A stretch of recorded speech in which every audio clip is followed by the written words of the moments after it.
I'm sorry, will you forgive me?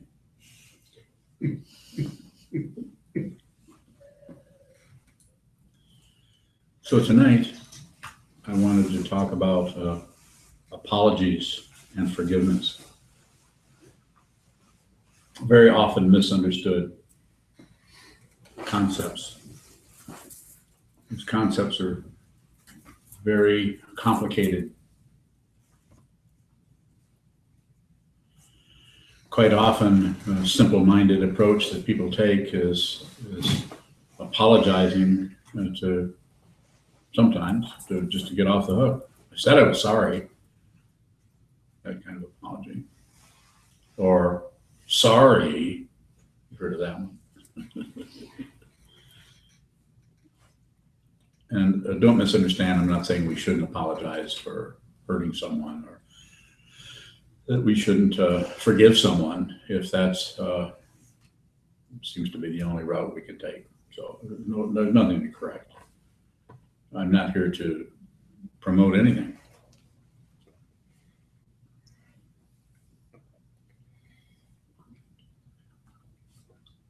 However,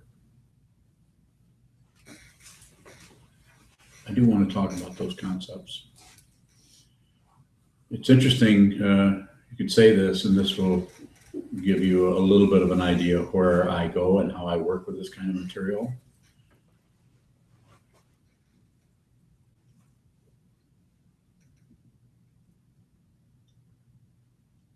And that is, if you don't blame anybody, you don't have to forgive anybody. Interesting. Interesting way to look at it. If you're not really always looking to blame, then you don't have to pull back. Oh, I forgive you. It's okay. Quite often, and when I say quite often, maybe not so often in your experience, but I think it's worth looking at and investigating. Sometimes forgiveness is more about you, about your intention, about I want to be a person that forgives. So it's more about your discomfort than someone else's. Letting someone off the hook or something like that, so to speak. So it's just an interesting area to bring your awareness to when you think of how many different ways the whole situation of apology can be.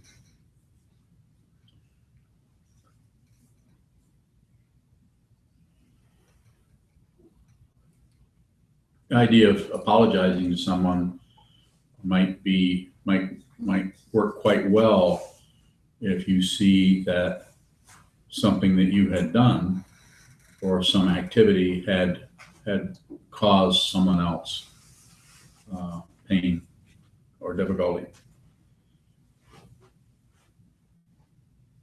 Fundamentally, you can't actually cause someone else pain. They cause their own pain. It's called ego, self-centeredness, me and my problems. But quite often it's buried so deep that most of the world operates on that plus and minus or relative truth situation. We're always judging, evaluating, condemning, accepting, rejecting, giving credit, taking away credit. And it gets very complicated. It's called dependent origination. It was the basic thing that the Buddha saw when he awoke. Everything is dependently arisen, so no praise, no blame.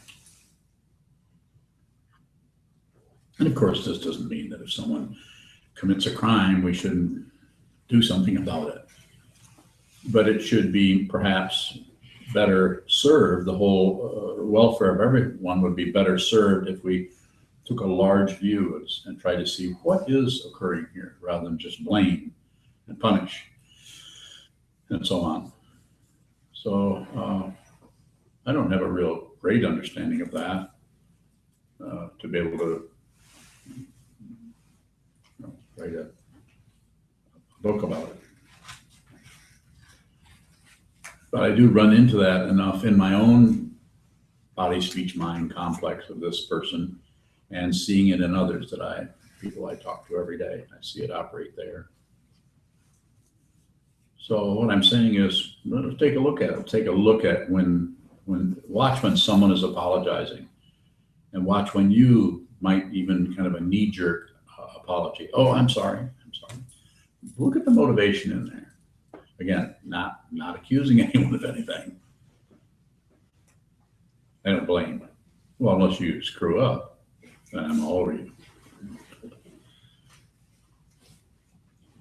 It's just such an interesting, it's fascinating, and it really arouses, especially if you're someone who's been meditating for a while and is sincere and are highly curious about how the mind works, how we praise, how we blame, how we go after ourselves with hammer and tong, as the saying sometimes goes, to try to fix or accuse, or if we can't fix ourselves, then we just blame. We laminate one on top of the other. And this isn't to say that someone or something or some time or some event long ago didn't start that whole charade of cause and effect. It did, but it doesn't seem to help any to point fingers or blame or find some kind of prosecutorial evidence.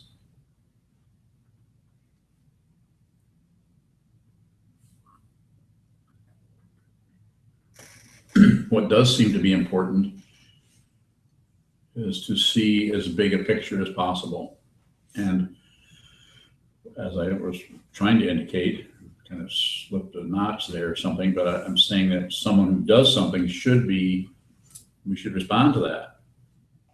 The responsibility is the ability to respond. It doesn't mean anybody's to blame for anything.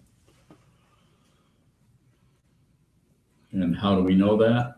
You know that if you look deep in here in your own situation and see if you can find a self. See if you can find a solid being that's to blame for anything. Probably not, but don't take my word for it. Look for that yourself.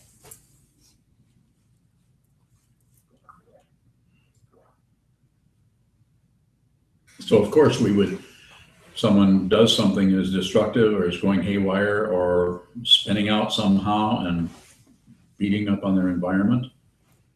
Let's try to work with them. Let's try to see what's a good way to work with them that would help stop the warfare, stop the suffering, and also possibly begin to heal that person in a fundamental way. Not easy, very challenging, and it can be especially challenging if the person you're trying to work with absolutely does not want to be meddled with, healed. They just want to fight. They want war, and they're not settling for any of this peace crap.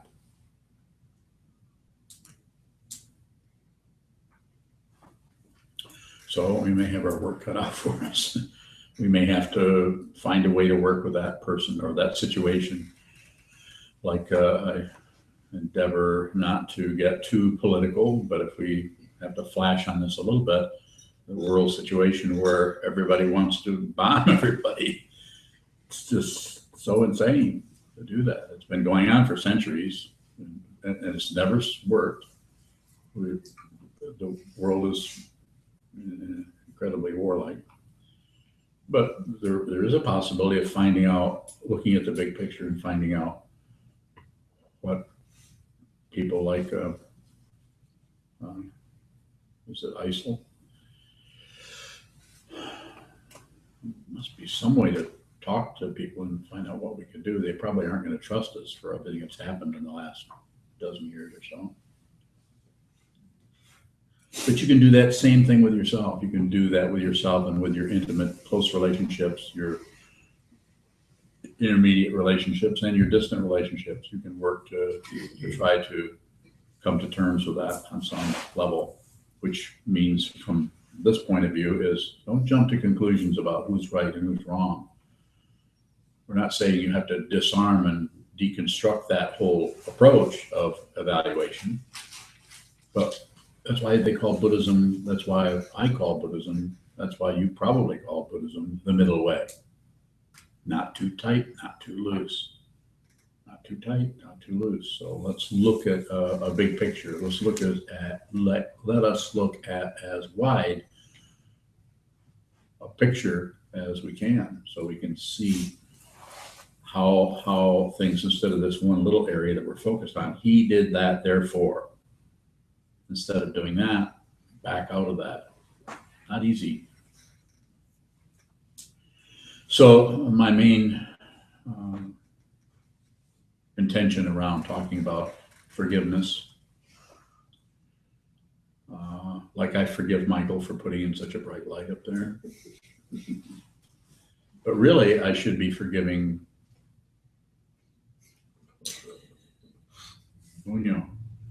for getting Michael to do that.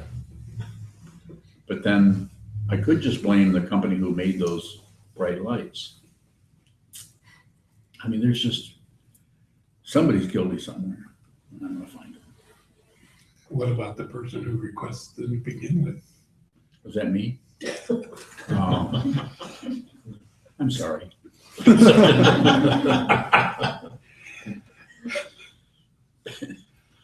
So the idea is to investigate a little bit as we do this, is to actually bring some of that awareness that we're working with, and prioritizing the awareness over the thinking process. We don't want to do away with thinking. We need that as a great tool. It's like throwing away a screwdriver just because you don't like screws.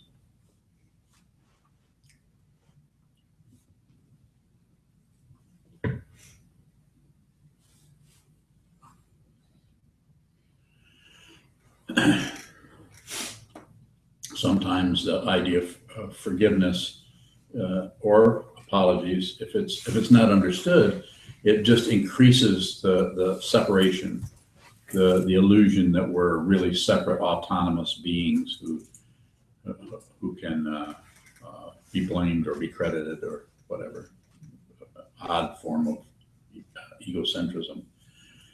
And again, going back the other way, we call this is called the middle way. So we also don't go the other way and say that there's nothing to do, nobody's to blame, and go into some kind of nihilism. So we don't take any position on it. It is possible. It is completely possible to live your life without accepting, rejecting, or shutting down on anything.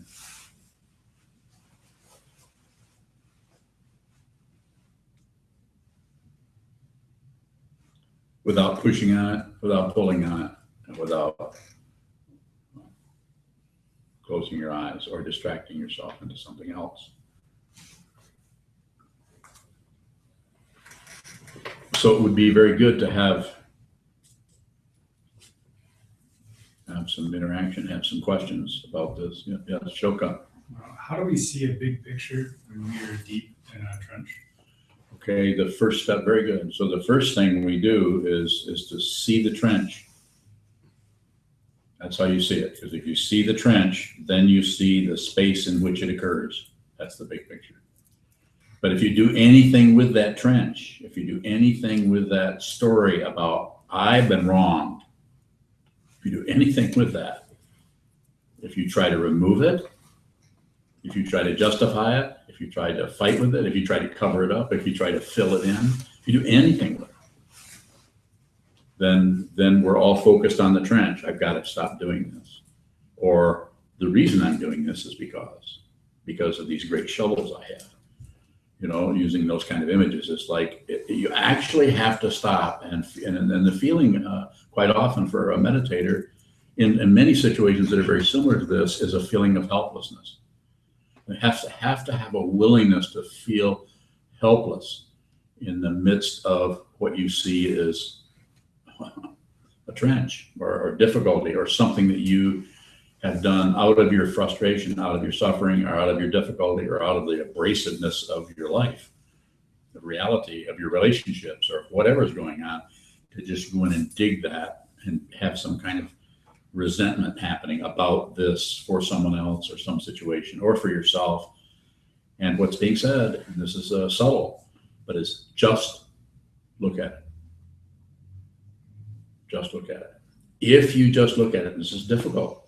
So listen and ask questions. If you look at it and you're not pushing on it, you're not pulling on it, and you're not shutting down, you're not doing any of the three poisons, or you're not, or greed or jealousy is not involved either, then you will see what it is. And what is it? Not separate. In other words, you actually see yourself there. You actually see who you are. You begin to really see who you are. And it's completely disarming. If you have any weapons at all, they completely they just disappear. There's no ammunition for them anymore, or you don't know what they're for. When you're in a difficult situation, what does not doing anything, what can that look like? It can look several ways. That's why there's no like protocol for it that I can say, well, Soka, all you have to do is do just like this, and then when you do this, then the color red will pop up, and then a number 2 over here, and then bing, that'll come up like that, and ching, that'll go like that. And then your eyes will get really big, and then let's see, what else could happen? You know what I'm saying? There's some kind of signal or sign. What could happen is you'll feel miserable. What could happen is you'll feel even more, even worse.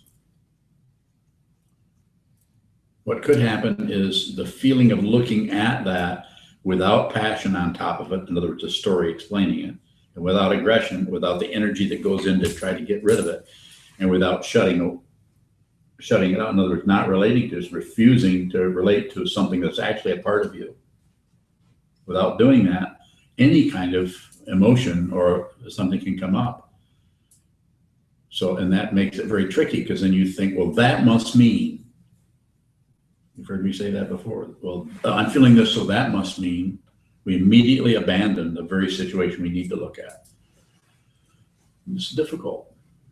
It's difficult. And the other thing I want to say is you don't have to do it all at once. You can do it gradually. You can take your time. There's no rush to get anywhere. We've been here for millions of years. Whatever this is, we've been around a long time, a lot longer than your very short lifetime. It's been going on and on and on. So there is time. You could say, well, there's not, because there's global warming. I guess they call that climate change. Yes. I mean, even though it's really pretty warm out there. I mean, that's pretty suspicious, I think. It's very sneaky. What are you looking at? How many viewers? 0. 9 people are watching. Oh, there's 9 people? Well, I better clean up my act then. Start speaking the truth. Yes, Sheldon. Some people that come here might need to also participate in a 12-step program. And a really big part of that 12-step program is making amends. So I'm curious, how does... I'm all ready to respond to you. Thank you. How does... No, just let me respond without asking the question. No, you asked the question. That was too easy. How does awareness and no Yes. separation, how Yes. does that affect that situation? That's good. I think I'm in favor of 12-step programs for anybody that feels that supports them. I'm not here to say they're good, they're bad. I think some people might need to go through 8 of those steps, and that's the end of it. Some people might need to go through those 12 steps over and over and over for the next 20 years and never meditate. I don't know. I'm not here to change anybody's direction at all. I'm here that if you come in here, sit down, you're giving me permission to talk to you. And so I would say, in terms of, you want to ask a specific one, like making amends, want me to talk about that one? I know what can you're talk talking about that a little more, even if you want. Go ahead. Well, you hear a lot of opinions from people in the 12-step program that is about apologizing to people that you've hurt. Yeah, So, I know. that's a lot about what you're talking about. It is. Okay, If you could talk about I can talk about it.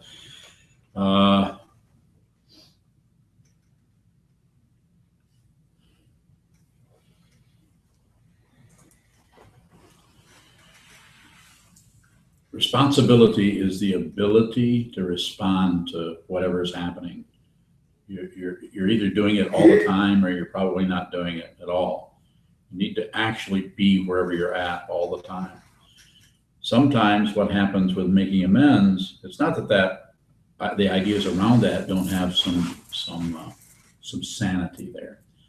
It's just that it's so easy to misunderstand that and actually cover that up and never even look at that stuff. And literally ignore that by doing what? By going through the motions, coming to someone and say, you know, I'm really sorry for what I did. You know, that I kicked in your window, killed your dog, and put big slash marks in your canvases because I know you were painting them. I'm really sorry. I feel so bad about that. And you know they don't mean that. I mean, you say, oh, okay, well, you kind of go through the motions. Yeah, well, that's okay. But don't worry about it, you know. But you know that they're motivated. You can see it. Of course, if you're really tied up with what you're thinking about yourself and everything, you probably aren't going to see what's happening with someone else. But it is possible to see that someone is actually doing that in such a way that they are sealing themselves off from it. They haven't really acknowledged it. To really acknowledge it, they might make them tongue-tied. They might be so embarrassed they can't even talk to you. You follow me a little bit? Okay. So I think the intention in there is really important. I think that particular step of making amends might not so much even involve saying I'm sorry. It might be fully going deeply down into and resonating with the way you've hurt someone through your self-centeredness, your activity, the way that you've caused or triggered something. So that's the relative part of it. The ultimate part of it is nobody did anything to anybody. And if you miss that and just go into the relative part, which is what 12-step is about, it's a theistic program. It doesn't make it wrong. We might need to go through some of that for a while, but at some point you have to see, when I say you have to, you don't have to do anything. But if you want to see what is fundamentally the truth, you have to see that no one is really separate. There's no real separation. More about that? Did I address it enough? I think so. Okay. All right. So after you look at the situation, how do you begin to fix a damaged relationship? Don't fix. Or try to make, well, yeah, okay. So how do you attempt to get back into connection with that person? I think I understand your question now, and it's getting back into communication is a good way of putting it. So I would say that stay away from the content. I would stay away from the murder and the corpse and the damaged goods. Stay away from them in terms of discussing, unless the other person brings it up. Then address just that, no more. And if you need to apologize, do it one time. One time's enough. That's the other. If you do it any more than that, it's a trench, and it's all about you getting off the hook. So, you follow me so far? Okay. So then the next thing would be, and this would vary with everyone, with every situation, because there's just a trillion variables.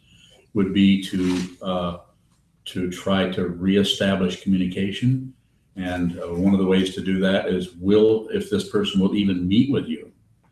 Do it in an area where there's no, give me a coffee shop or something. Do it in an area where there's no reminders of anything, and stay in your senses, and don't discuss the topic. Just look at the communication part of it, and just ask them, not interrogate, but just ask them questions, and only discuss what they're willing to bring up. They say, you really hurt me, or something. Just making something up. They might say that. They might not say anything. You might just sit and talk about the crazy weather we've been having. And then, but always look at it from the point of view of process and not result. you go to results and you know, you're right back to being the same self-centered asshole that you probably got you into the mess. Don't do it. And in this way you have, then the consideration you have, it sounds like you really have sincere consideration to try to make amends, to use that kind of a word. And the way you do that is to make sure that the communication is really strong, even if they never say, what was that other one? The other part of the title of the talk. Forgive. Yeah. Thanks. Even if they never say that to you. Mhm. So communication, and communication might have to happen for weeks, months, years before any kind of cooperation starts to happen again. Mm. It depends on it depends on the causes and conditions that come up as the original damage that you feel responsible for. Is that what I'm understanding? Yeah, there's another person that will be involved eventually in April. So Okay. Well, this is not to let you off the hook at all, but you're not really to blame for what you think you're to blame for. Nor are you not to blame for it. That's why it's so difficult. Not one, not two, not this, not that, not. It's a via negativa. You can't understand this unless you are really willing to relate to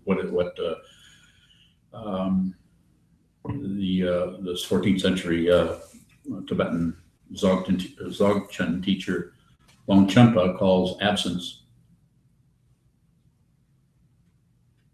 The absence of something. More. So if the other party is not willing to communicate with me at this time, Yes. do you respect that, or do you try to reach out like through, a Don't letter, Huh? Through what? a letter, or No. no? Don't do anything. Don't do anything. No. Really respect them. Let them completely go. Have a willingness to, it's like, see you next lifetime. It's just your feeling about it is enough. Nothing is separate. So they may not consciously know what's going on, but they'll know it on some level. Nothing is separate from anything else. And the kind of communication that really is important is the kind that doesn't even show up in words. Really powerful. It's really powerful. So knowing you, as they probably do, they really expect you to come in and start to talk to them and say shit and, run your trip on them or something. And they're expecting that. And when you don't, look what that says. I mean, that's why I say apologize once. But when it comes to responsibility, do you think that they might take that as abandonment? It's none of your business how they take it. See where it's coming back right now? You're wanting to control how they take it. Did you see that before I said that? Yeah. Do you see it now? Stop it. Stop it. Respect them. Hard to do. Mhm. Run the risk of them thinking whatever they want. If they care about you, you will hear from them. Might not be right away. And then when you do, wherever they're at, meet them where they're at. They may never bring anything up again. Depends on what your karma is really about. Is this a woman? Mm-hmm. Yeah, you've probably been doing this for lifetimes. It's your turn to screw up. Good luck. Yeah. Don't make a story out of that. Jim Johnson has a question. Yes, Jim. He says, some things we try to apologize for are more significant or harmful than others. Should we approach our apology differently, or are they the same?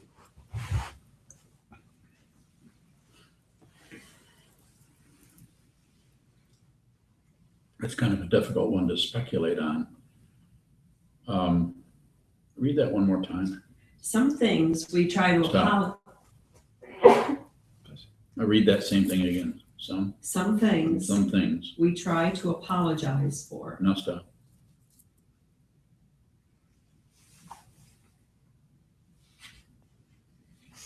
Now read a couple more words. are more significant That's good. Now more. or harmful than others. Okay. What's the question? Should we approach our apology differently, or are they the same?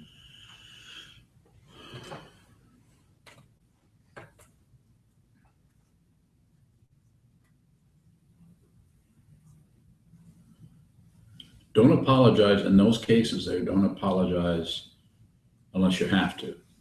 And if you have to apologize, then that feeling that comes up will tell you how to do it. And it probably will have some contrast with the other form, or the it's kind of an abstract question, so it's difficult to relate to. So what I'm trying to respond to is, you will know.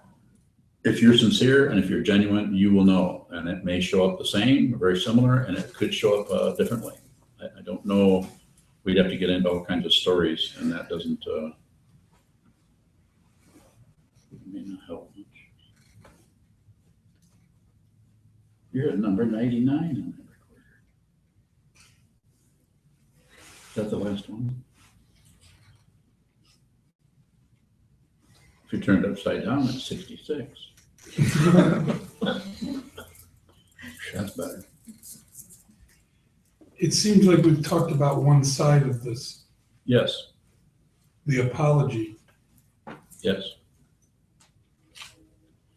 The other side is forgiveness. Is our apology about really apologizing, or is there something to the idea that we're seeking forgiveness? Yeah, that's kind of the idea of why we're even discussing it, is look at the intention behind anything we do. If you apologize to someone, the whole idea of making mistakes, I really shouldn't have stepped on your foot, and I'm sorry I stepped on your foot. So, but we didn't do it intentionally. We were just thinking about something else. Whoops, stepped on your foot. So, but that's not as clear and obvious cause and effect situation as it looks like. So yes, you would apologize. Say, I'm sorry, one time. Person shouldn't have had their foot under your foot. I mean, we can do so much with that. Some people who are really creative can make it look like they're never to blame for anything. And of course, that's not what I'm talking about when I say all dharmas without blame. From William Murray. William Murray. Yes. He asks, should one apologize if the apology will make things worse or run the risk of making things worse? William, the nature of that question, I would say probably should stay out of there. I wouldn't apologize. This doesn't mean you couldn't be available to the person, or you wouldn't have eye contact with them or be with them. But you may not. If I'm following what you're probably talking about, not without knowing the content of it, it sounds like there's already so much communication going on different levels that maybe saying anything about it might show up more as you trying to, get off the hook or get out of or stop being blamed, or for you to feel better. Perhaps.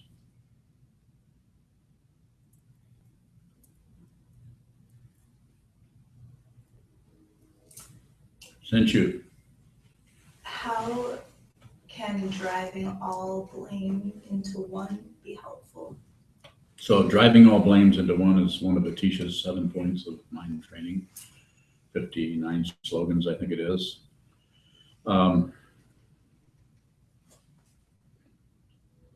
So the idea there in those slogans is to give you some kind of a slogan so that you can think like drive all blames into one, or all dharmas agree at one point, or of the two keep the principal witness, and they're on and on and on. And some of them are just kind of obscure and very abstract and are hard to use, hard to make sense of, to apply. That particular one is is a path quality. It's called relative bodhicitta. Absolute bodhicitta would be a slogan like be a child, always be a child of illusion, or everything arises as a dream. It's some kind of ultimate nature of things of being completely unreal. Whereas relative bodhicitta is about exchanging oneself for others, or working in the trenches, so to speak. Not that other kind of trench, but working in the trenches of trying to operate and trying to take away other people's suffering and give your well wishes, your good feelings. So drive all blames into one is like, you're familiar with Tonglen, where Tonglen, you sit down and you don't sit that way, you sit like this, and you would flash on ultimate bodhicitta, or ultimate space, and then you would begin to take negative feelings, emotions, or anything. And when the breath comes in, you would take anything you've been trying to get rid of all day long, and you would take on the in-breath, you would take that in. And then when your breath goes out, anything you've been valuing or cherishing or wanting to keep from yourself, you would give it away. So the obvious way, or maybe not so obvious, would be to, when the out breath went out, you would send out healing, loving, kind, peaceful, wonderful energy to others. And when the breath came in, you would take away all the suffering you saw in the world or into individual people, into yourself. And so driving all blames into one is kind of a lopsided way of saying that. It's kind of like anything happens, take the blame. Thank you very much. I have no complaints whatsoever, is the way, one of the ways that it's expressed in the Zen tradition. It has been expressed. So the value of it could be helping you to see that it's just about impossible to do that. You can't really be successful at driving all blames into one, because if you are, then you'll see there isn't anyone. And if there isn't anyone, you see that there isn't any other. And if there's no self and there's no other, then who's to blame? There is no blame, no praise, no blame, is the ultimate teaching. Whereas drive all blames into one is relative bodhicitta, or the relative mind of awakening or enlightenment.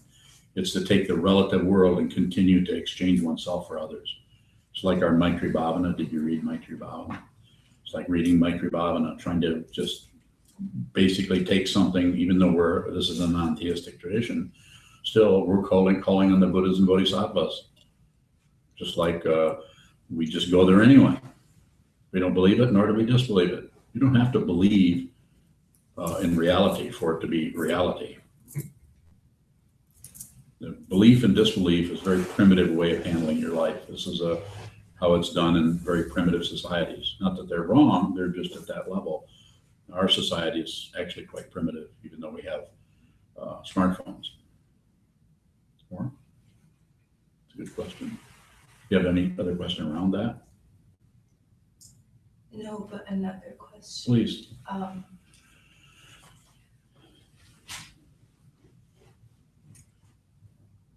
If someone is requesting an apology because they think that you have done something, You should apologize to me. Okay, what's your question? because it would make them feel better. Yeah. What should you do? With that? Well, I would think it would vary. It would depend on your relationship to them as it's gone along. It's dependently arisen. It's dependent on so many details. And if you don't try to be right or wrong, if you don't try to make sure you don't screw up, in other words, don't. What if I make a mistake and apologize to somebody that would have been better off to me to say, flip them off or something instead? You don't deserve an apology or something like that. That would have helped them more, Don't go there. Don't second guess anything. Just be present with the situation, and you'll find, if you're just there, you'll find yourself apologizing one time and not apologizing another time. And you won't know what they're thinking. Just like with Warren's question, don't do anything. You won't know whether you're off the hook or not. That's powerful communication for people, to be with someone that they expect to apologize and they don't, or someone they expect to write a letter and they don't. More? Can that be done without a story? I think it can. It feels pretty lonely to do that though, with no story. We love those stories, because then at least we know what's going on. If we have no story, we're just kind of like the TV program so many years ago, Lost in Space. But the nice thing, without the commercials. But you get to have Robbie. Yeah. I'll be the robot. I like robots. Another question. From Kozan, his question is an apology different than acknowledging harmful deeds? You mean like in the precepts? Acknowledging? Yeah, probably. I think the acknowledging is not, I think it's different. I think apology is more about not so much that we've done something wrong and we're trying to get off the hook, but more that someone wants to know that we care about them. And we're willing to, we don't care whether we're right or wrong. If you really care about people, if an apology will make them feel better, you probably apologize to them. And don't worry too much about, well, I don't apologize, because that won't, that might not further their enlightenment. It's none of your business. Somebody else's enlightenment is none of your business. You're just here to awaken. So in terms of her, Kozan's question, I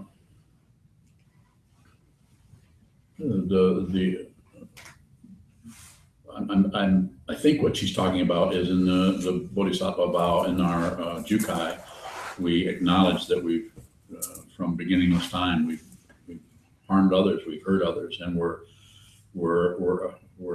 what is the word? Avow.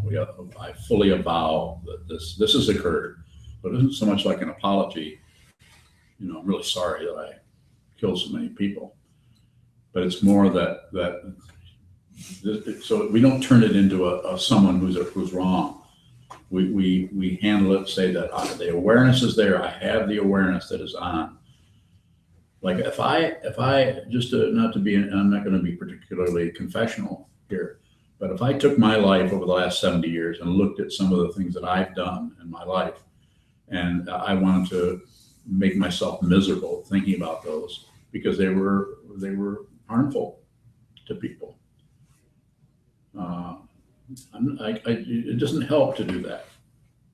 Just like it doesn't help to take people who make a few mistakes with their life when they're 16, 17, 18, 19, or 20 and get in a situation because of causes and conditions and rob people or even kill people.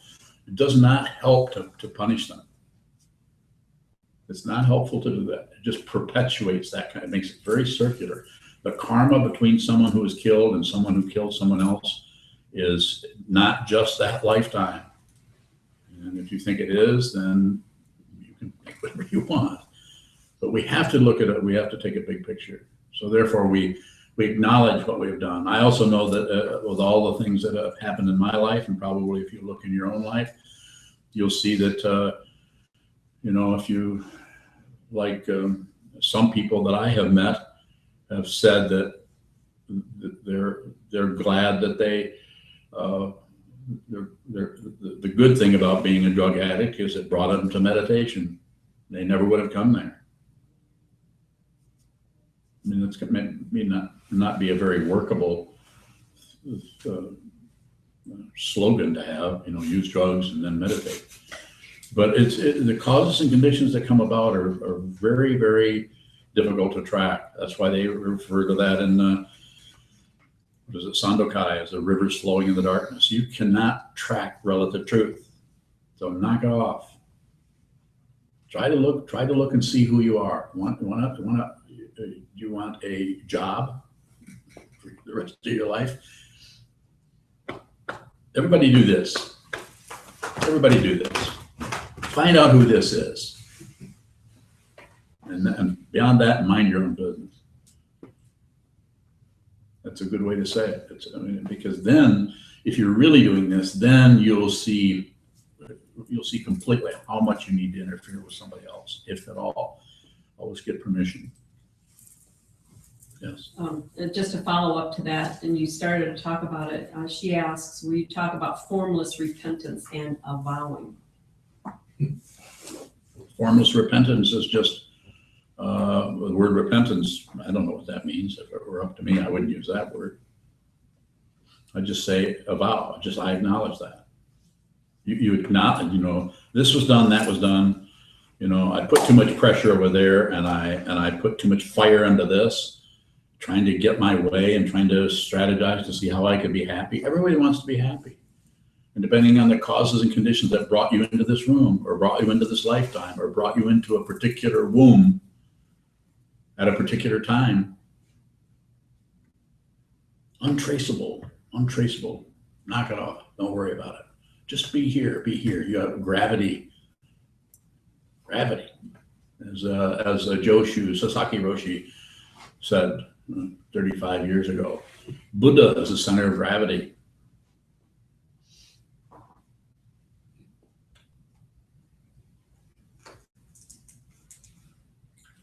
Maggie has a question from Ann Arbor. Relatively speaking, would it be helpful to forgive myself for my relative sins or mistakes? I wouldn't bother with it, Maggie. I mean, I wouldn't necessarily go there. And that being said, then I would say, if you really need to, then yeah.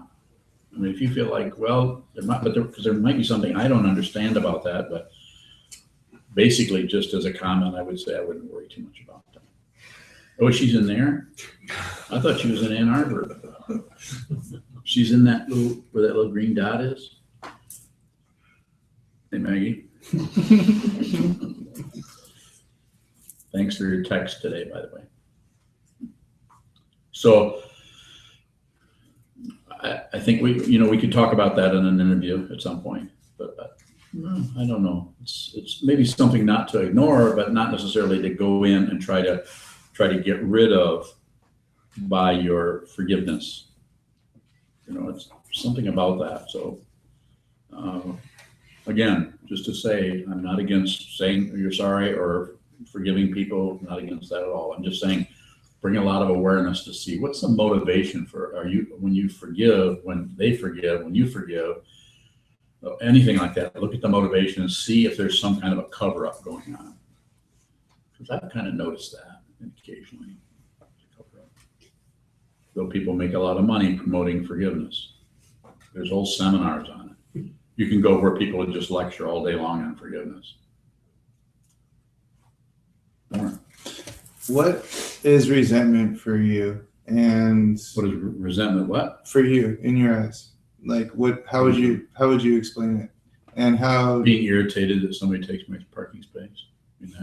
well, I mean, like deeper resentments, Like somebody slept with my wife? Mm. Not this one. I mean, no, I mean, let's just say towards like parents or.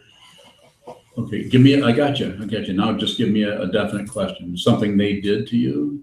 Some like an event or like a cause and effect thing that you just kind of, you feel like you've forgiven like them. Yeah, I wouldn't forgive them. You wouldn't forgive them? How do you get past it? How do you? You don't have to get past it. You don't have to get past anything. Why do you have to get past it? That just creates a self that got past. It just reinforces an imaginary being called me, and there isn't one. There is no you. I'm gonna nail this guy down to the carpeting. Well, how do you not? Just because he'll let me. How do you not blame or get rid of the blame? Yeah. Okay. So all you have to do is see that you're blaming. You don't have to stop the blaming. You don't have to fuel or justify the blaming. You don't have to push the blaming aside. You don't have to shut down on the blaming. Passion, aggression, and ignorance. Don't do anything but see it. And if you see it, it might take a week, a month, it might take you years. But if you just bring awareness to that, then you'll see that fundamentally not separate, and that deep, deep down, 20 fathoms, no one's to blame. So it's okay that you still might have this resentment.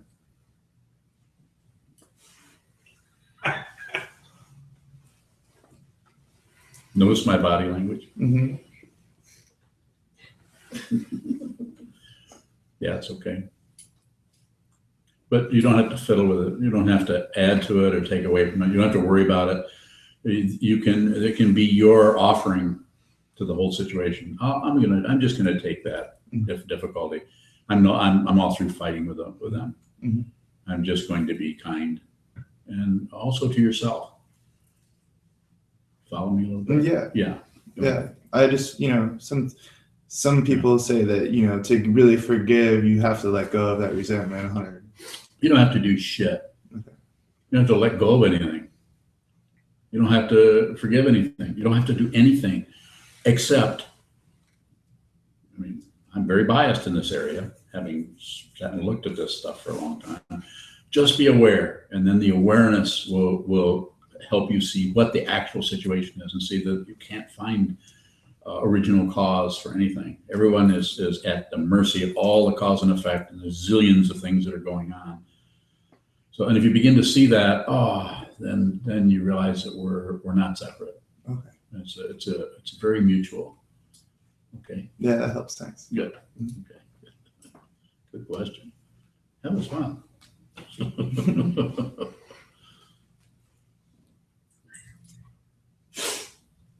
No. Anyone else here? Yeah. Sheldon. Yeah, you've been great. Drive all blames into one. As a person that's Are you this person? constantly, as a person. As a person, Constantly taking all the blame you're taking all the blame.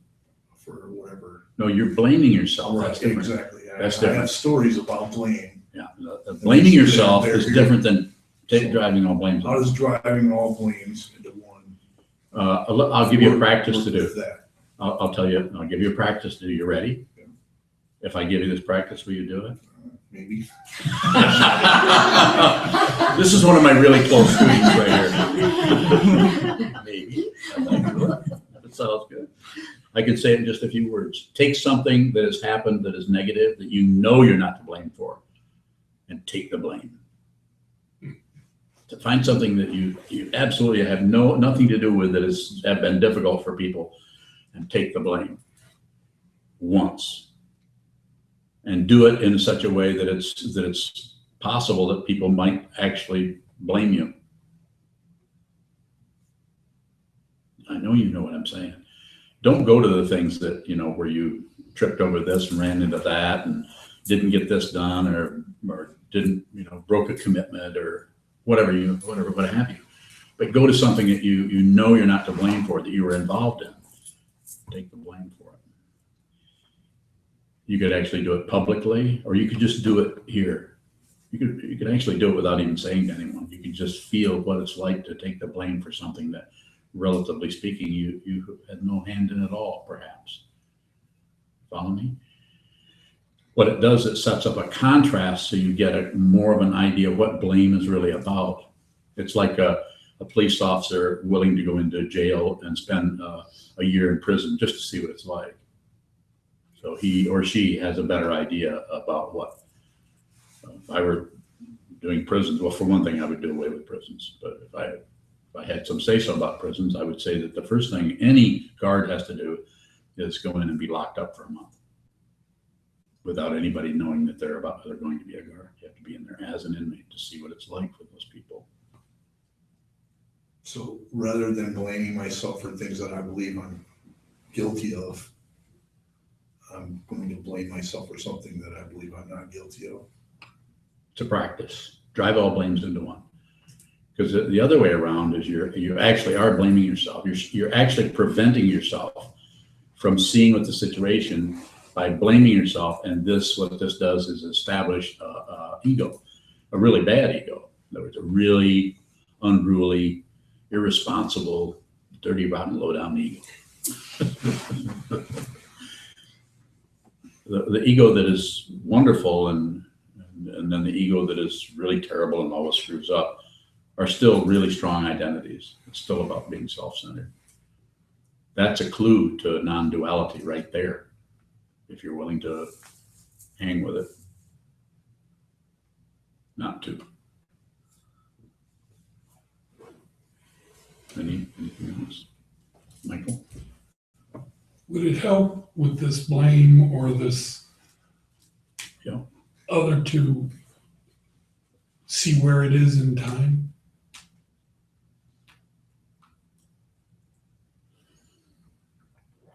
Say more.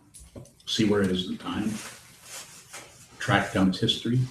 Not so much track down its history, just that to look and see that it's in the past. Oh, I see.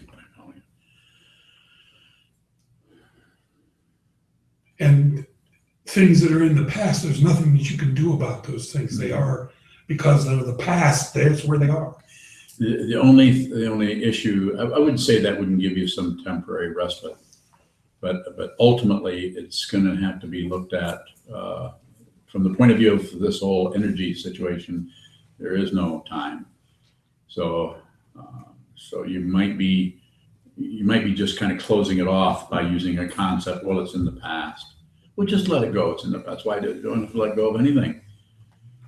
Just see what it is, and if it needs to hang around, it will. If it needs to dissolve, it will.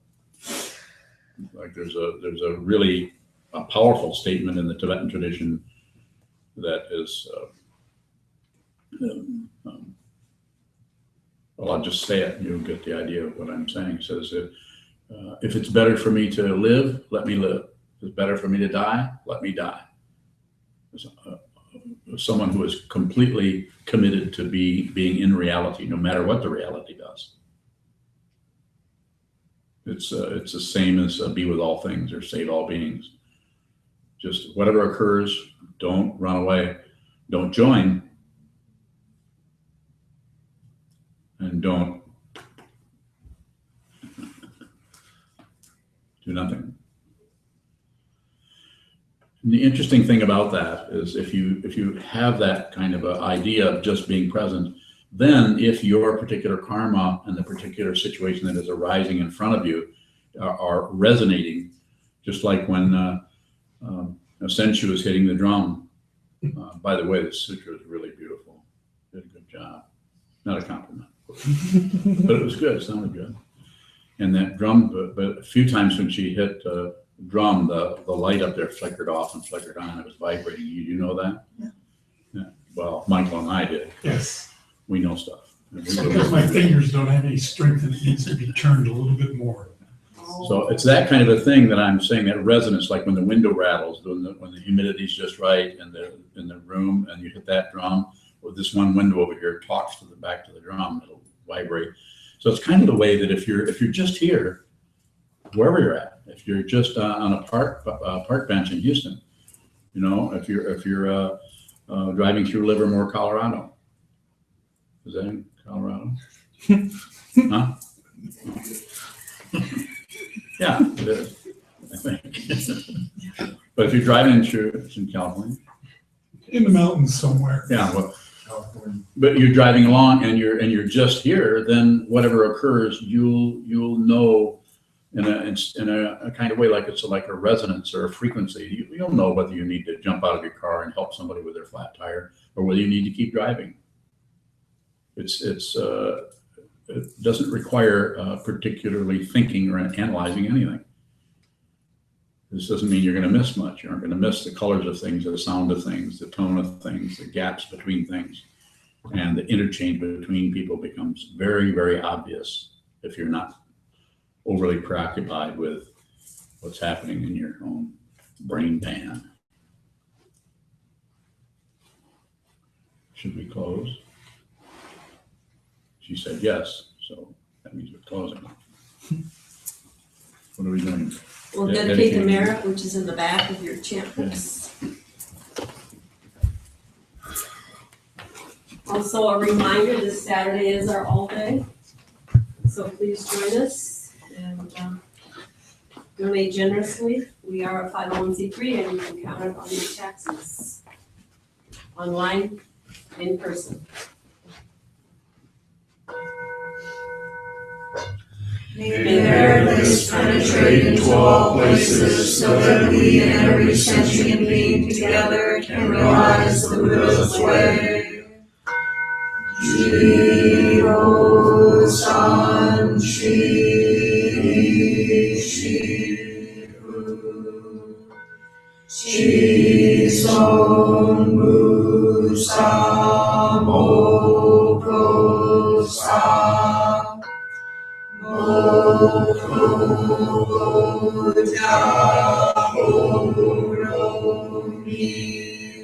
The 10 directions, the 3 worlds, all Buddhas, all venerable ones, Bodhisattvas, Mahasattvas, the great Prajna, Paramita,